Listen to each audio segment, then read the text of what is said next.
Assalamualaikum warahmatullahi wabarakatuh. Waalaikumsalam warahmatullahi wabarakatuh. Bismillahirrahmanirrahim. Alhamdulillahi rabbil alamin. Wassalatu wassalamu ala asyrafil anbiya'i wa imamil mursalin Sayyidina wa maulana Muhammadin wa ala alihi wa ashabihi wa man tabi'ahum bi ihsanin ila yaumiddin, amma ba'du.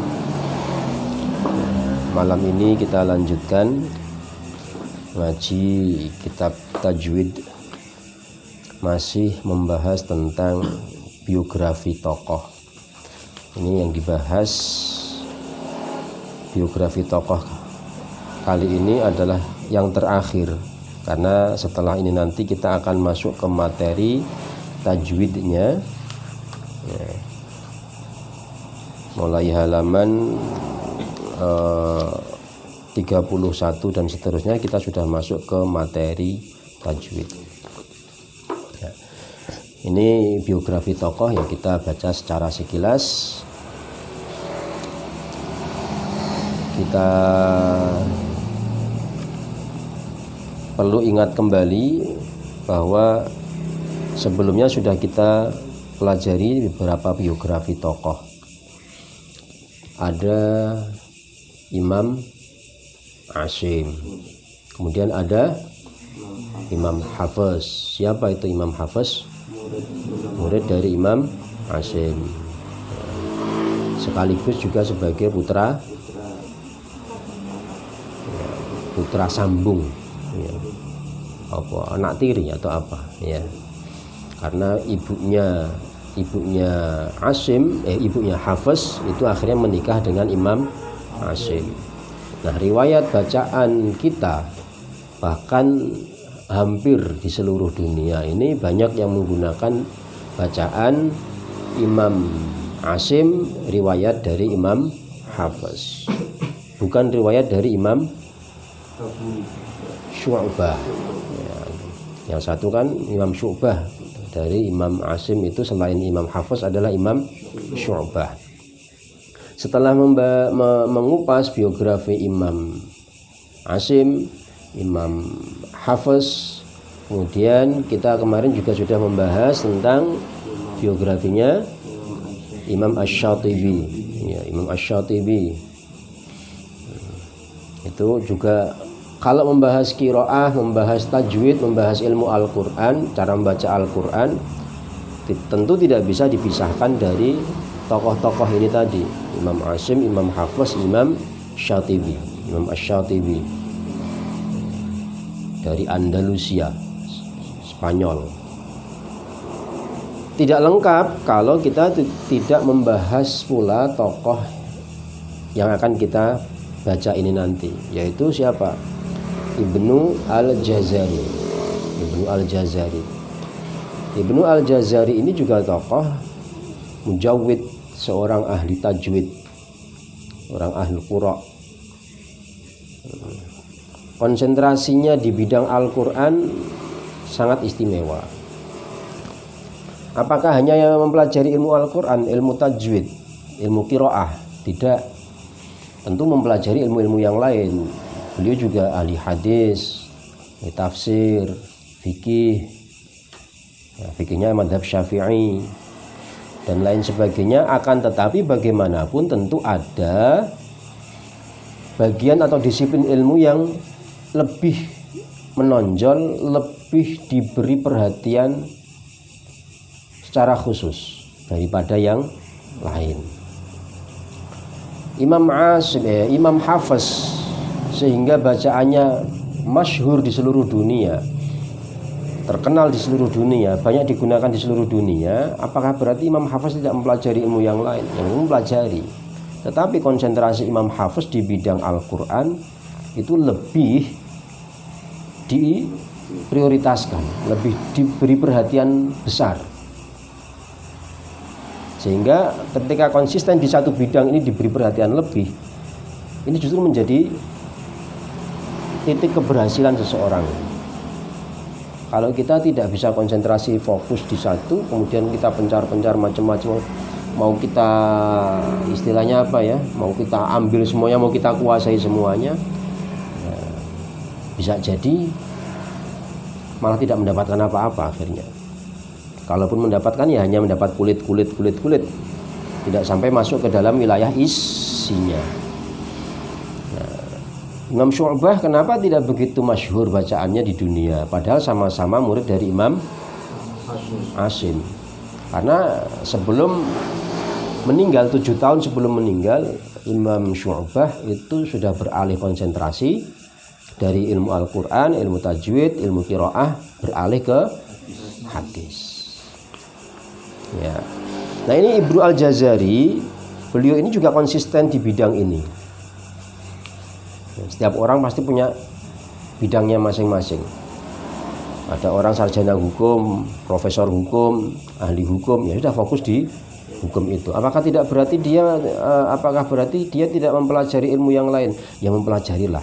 Mempelajari bahasa Inggris iya, sempat mempelajari matematika ya iya, walaupun ya ibarat cemilan saja. Ibarat cemilan, tapi ada yang difokuskan, dipokokkan. Oke, kita lanjutkan Ibnu Al-Jazari. Kita baca biografi Ibnu Al-Jazari. Siapa? Beliau adalah Abu Al-Khair. Abul Khair. Nama yang dimulai dengan Abu itu berarti nama kunyah. Abul Khair. Muhammad bin Ali. Orang Arab tuh enak. Orang Arab itu namanya itu pendek. Muhammad, Ali. Paling pol 2 kata, Abdurrahman, Abdullah. Tapi mereka akan menyebutkan lengkap dengan silsilah keturunannya. Muhammad bin Ali bin Yusuf dan seterusnya. Kalau kita orang Indonesia namanya panjang sekali dan tidak pernah menyebutkan bapak, simbah, mbah buyut, ya kan nggak pernah. Paling pol ketika menyebutkan bapak itu ketika akad nikah. Ya. Bin siapa itu ketika akad nikah. Selain itu nggak pernah disebutkan nama lengkapnya. Kalau orang Arab sidik tapi dawa menyebutkan keturunan sebelumnya. Nah, kakek moyang dan nenek moyang disebut. Kakek moyang ya, kalau nenek moyang kan enggak, kakek moyang disebut. Jadi jalur ayah-ayah, jalur dari ayah yang disebutkan. Muhammad bin Ali bin Yusuf Al-Jazari Asy-Syafi'i. Ya. Asy-Syafi'i ini adalah mazhab fikih beliau, mazhab Syafi'i. Beliau dikenal sebagai Syekhul Qura,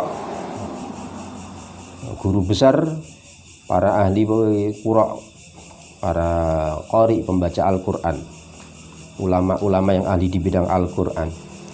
Lahir di Damaskus. Damaskus itu mana?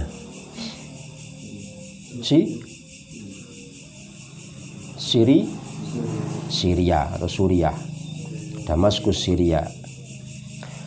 Pada malam Sabtu tanggal 25 Ramadan tahun 751 Hijriah bertepatan dengan 30 November 1350 Masehi. Umur ana November itu ngono kono. Tak tambahi dhewe maksudnya. Saya tambah sendiri 30 November 1350 Masehi. Dan melewatkan masa kanak-kanaknya di salah satu kota di kawasan Syam. Syam itu ya maksudnya di wilayah Syria juga. Di negara Syria. Beliau berhasil menghafal Al-Qur'an pada usia 14 tahun. Sepodolah dengan Tarom. Ya, Tarom ada berapa tahun, Ram? Umurnya 17, wis lewat itu. Juz amane maksudnya sing lewat. Lumayan loh sudah hafal juz amma, Yasin, Waqiah, Tabarok, Ar-Rahman. Sekarang menghafal ke ayat Sajdah, surat Sajdah. Setelah itu belajar ilmu qiraat. Memang orang-orang zaman dahulu, ulama-ulama zaman dahulu itu usia belia itu sudah hafal Al-Quran. Karena memang kesehariannya dekat dengan Al-Quran. Kalau kita ya sesuatu yang istimewa, anak gelem ngaji itu adalah sesuatu yang istimewa. Kemudian kalau mulai usia SMP, usia SMA isih gelem ngaji, istimewa tenan. Kenapa? Karena lumrahe ketika SD itu semangat TPA, setelah TPA setelah SD selesai TPA juga ikut selesai. Maka ono wong kok SMP, SMA kok masih sregep ngaji. Hari ini jempol tenan. Jadi nggak usah ngomong ke apal Quran apa ora. Muni SMP gelem ngaji itu sudah jempol. Tapi standar kalian jangan sama seperti itu. Wah, berarti saya jempol, Pak. Ya ndak. Standarnya jangan menggunakan standar yang itu, harus menggunakan standar yang lebih tinggi. Orang-orang seusia saya, remaja-remaja seusia saya, ternyata masih sodomo pinter maca kitab, ternyata bacaan Quran sudah bagus dan seterusnya. Jadi standarnya dinaikkan ikut yang di atasnya. Setelah itu belajar ilmu qiraat. Pemenang yang persiapan arep mondok, Mbak Nena wis daftar kok ya, Mbak. Mumpun Mbak. Mumpun lah. Jadi wis calon santri tenanan lagi. Terus daftar. Setelah itu belajar ilmu qiraat kepada beberapa guru, di antaranya adalah Abu Muhammad, Abdul Wahab dan seterusnya. Pada tahun 768 Hijriah atau 1366 Masehi, beliau beribadah haji dan belajar ilmu qiraat berdasarkan kitab At-Taisir dan Al-Kafi kepada Imam Madinah, yaitu Abu Abdullah Muhammad bin Shalih. Jadi dari Damaskus kemudian hijrah ke Madinah setelah beribadah haji sekaligus mencari ilmu. Jadi sambil berenang minum gelagapan lah. Berenang minum air aja gelagapan. Ya pokoknya nyambi. Sama seperti kita umpamanya engko nasafi entah kuliah atau entah kerja atau apa di Jakarta umpamanya. Ya di sana sekaligus nek ono nggon ngaji ngendi ya sekaligus sambil ngaji. Bisnis tekan luar negeri ya sekalian ono nggon ngaji. Mbah ngaji, mbah mulang ngaji. Jadi ngaji dan mulang ngaji itu jangan sampai berhenti terus. Mula slogannya kita adalah ngaji selawase. Maziltu toliban, selamanya saya ini terus menerus menjadi murid, menjadi santri. Wis tuwalah tetap wae sebut diri kita sebagai santri. Karena apa? Jiwa santri itu jiwa yang selalu ingin mengaji, selalu ingin belajar. Kalau nggak belajar ya mulang, mengajar. Jiwa itu yang harus kita tanamkan. Maziltu toliban, selamanya saya ini adalah seorang santri. Yes, ngaji selawase. Rihlah Ibnu Al-Jazari, perjalanan Ibnu Al-Jazari. Pada tahun 769 Hijriah, Ibnu Al-Jazari pergi ke Mesir. Setelah dari Madinah kemudian ke Mesir. Belajar lagi. Belajar ilmu qiraah. Belajar qiraah kepada Ithna Ashar, kepada Abu Bakar. Ithna Ashar berarti orang namung qiraah sab'ah, tetapi qiraah Ithna Ashar. Nah, sab'ah itu Ithna Ashar 12. Namun kepada Abu Bakar Al-Jundi, namun Al-Jundi lebih dahulu wafat ketika materi pelajaran Ibnu Al-Jazari masih sampai pada firman Allah, innallaha ya'muru bil 'adli wal ihsan. Beliau juga belajar qiraat sab'ah berdasarkan kitab At-Taisir dan kitab yang kita bahas kemarin apa? Asy-Syatibiyah pada Abu Abdullah Muhammad bin As-Sa'ir dan Abu Muhammad Abdurrahman bin Ahmad Al-Baghdadi. Setelah menamatkan pelajarannya kepada dua guru tersebut, Ibnu Al-Jazari balik lagi ke Damaskus. Jadi ke Madinah terus belajar ke Mesir. Setelah ke Mesir pulang lagi ke Damaskus. nanti pergi lagi ke Mesir lagi sampai 3 kali. Ibnu Al-Jazari pergi ke Mesir pada kali kedua untuk belajar qiraah asyrah. Qiraah asyrah 10 kepada Ibnu As-Sa'ir berdasarkan kitab Al-Kafi, At-Taisir, Asy-Syatibiyah, Al-Mustanir dan lain-lain. Kemudian belajar qiraah arba'a asyar 14. Kecuali qiraah Al-Yazidi kepada Al-Baghdadi. Setelah itu kembali lagi ke Damaskus. Di sini gitu, pergi dapat ilmu, balik, pergi lagi dapat ilmu. Kembalilah pulang ke Damaskus untuk menyempurnakan pelajaran qiraat sab'ah kepada Al-Qadi Abu Yusuf. Padahal tadi juga sudah mempelajari qiraah sab'ah. Terus apa? Ya, intinya ketika kita walaupun sudah belajar suatu kitab, suatu materi tertentu, sudah selesai, sudah khatam, jangan merasa aku tahu kok khatam, jangan. Pokoknya dalam rangka ibarat kayak orang Al-Quran deres, maca Fatihah juga diulang-ulang terus. Malam ini tadi kita juga deres juz amma bersama-sama, menghafal juz amma bareng-bareng. Apa wah aku tahu kok wis hafal, kan enggak toh? Terus saja. Begitu pula suatu ketika nanti saya akan mengajarkan lagi. Kita sudah khatam apa kemarin Safina sudah, tapi kan diulang lagi. Diulang nanti akan dinaikkan lagi materinya, kitab yang sama tapi bobot pelajarannya lebih dinaikkan. Setiap malam apa kita baru kemarin ya Safina ya, jam berapa lali aku habis isya ya. Safina bobotnya pertanyaan tapi lebih tinggi, tidak seperti yang Selasa pagi kan hanya moco terjemah rampung moco ngono wis ana maknane dan tidak ditanya apa-apa.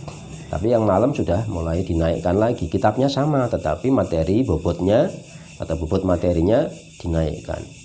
Takoni masalah nahwu nih sorof macam-macam takoni ya. Kayak orang pendadaran, sidang skripsi, takoni macam-macam ya. Gitu. Termasuk nanti ta'limul muta'alim akan diulang lagi. Termasuk lagi Jala'ul Afham selesai akan diulang lagi. Dalam rangka ibaratnya deres, apalagi nanti Ramadan ya pokoknya kita niatin deresan kitab apa boleh nih terus gitu terus, termasuk yang lain-lainnya ya. Ibnu Al-Jazari pergi ke Mesir untuk yang ketiga kalinya dalam rangka belajar ilmu qiraat kepada Abdul Wahab Al-Qarawi. Selain memperdalam ilmu qiraat, beliau juga mempelajari ilmu hadis, fikih, usul fikih, ma'ani, bayan, dan disiplin yang lainnya kepada beberapa orang syekh di Mesir. Di antara syekh tersebut adalah Diyauddin Sa'dullah Al-Qazwaini dan lain-lain. Pada tahun 808 Hijriah, Ibnu Al-Jazari datang ke Syiraz. Syiraz itu suatu daerah di negara Persia. Syiraz itu suatu daerah di negara Persia. Persia itu mana? Persia itu kalau sekarang ya masuk di antara wilayah Iran. Ya, di negara Iran. Persia, Iran. Di antara murid qiraat beliau, jadi dari Damaskus, Madinah, Mesir, balik ke Damaskus lagi, ke Mesir lagi, ke Damaskus lagi, ke Mesir lagi, kemudian balik ke Damaskus, kemudian pergi ke Syiraz, ke Iran, ke Persia. Di Syiraz, Ibnu Al-Jazari memiliki murid, di antaranya Muhammad bin Haidar Al-Masbahi, Abdurrahman Al-Asbahani dan lain-lain. Ketika di Syiraz, beliau dipaksa oleh penguasa Syiraz yaitu Muhammad bin Umar untuk menduduki jabatan sebagai hakim. pendatang, tapi karena punya ilmu, pokoknya setiap orang punya ilmu pasti sangat dibutuhkan dimanapun. Orang punya ilmu pasti dibutuhkan, bukan membutuhkan tetapi dibutuhkan. Ketika penguasa pemerintahan berganti, suasana di Syiraz menjadi berubah. Akhirnya membuat beliau tidak betah tinggal di sana. Ibnu Al-Jazari kemudian pergi ke Basrah. Ya, tidak jauh juga dari Iran. Di wilayah Persia situ. Kepergian beliau ke daerah tersebut diikuti oleh Abul Hasan Thohir bin Arab Al-Asbahani. Di kota itulah Abul Hasan Thohir belajar qiraat Asyrah kepada Ibnu Al-Jazari. Ketika Abul Hasan telah berhasil menamatkan pelajarannya, Ibnu Al-Jazari meninggalkan kota Basrah bersama dengan Mu'inuddin bin Abdillah. Sampai akhirnya keduanya sampai di suatu tempat bernama Unaizah di kawasan Najd. Di daerah itulah kemudian keduanya bermaksud menuju Baitul Haram di Mekah. Namun tidak jauh meninggalkan daerah tersebut, orang-orang Arab Bani Lam menyandera mereka berdua, disandra. Namun Allah menyelamatkan keduanya dari tindakan jahat para penyandera tersebut, sehingga dua ulama ini kembali lagi ke Unaizah untuk menyelamatkan diri. Di tempat itulah beliau membuat nazam Ad-Durrah Al-Mudi'ah fil Qiraat. Jadi karya-karya beliau itu banyak mengupas tentang qiraat, tentang bacaan Al-Quran, tentang ilmu tajwid dan lain-lain. Beberapa waktu kemudian keduanya diberi kemudahan oleh Allah untuk menunaikan ibadah haji. Dan akhirnya mereka tinggal di Madinah. Di kota Madinah itulah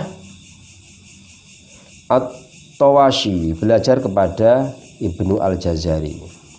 Di Madinah itu juga Ibnu Al-Jazari menyusun sejumlah karya dalam bidang ilmu qiraat.